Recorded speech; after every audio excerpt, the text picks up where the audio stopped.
10 సంవత్సరాలలో 100 సంవత్సరాల విధ్వంసం చేసినావు. ఇవాళ మమ్మల్ని ఎంటిక బీకలేరంటావా? మా కాంగ్రెస్ పార్టీ కార్యకర్తలు అనుకుంటే నీ ముడ్డి మీద డ్రాయర్ కూడా ఉండదు పీకడం మొదలు పెడితే. బిడ్డ, నువ్వు అనుకుంటున్నావేమో కాలు ఇరిగిందని, లేకపోతే కట్టెపట్టుకొని నడుస్తున్నా అని, కూతురు జైలుకు పోయిందని, అధికారం కోల్పోయిందని. కొంతకాలం మేము సంయమనం పాటించినాం.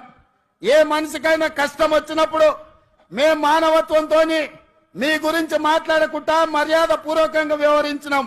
ఇవాళ నువ్వు అనుకుంటున్నావు నువ్వు ఏది పడితే అది మాట్లాడితే చూస్తూ ఊరుకుంటామని. చూస్తూ ఊరుకునేటోడు ఎవరు లేరు. నేను పెద్దలు జానారెడ్డి గారి లాగా కాదు, నేను రేవంత్ రెడ్డిని బిడ్డ.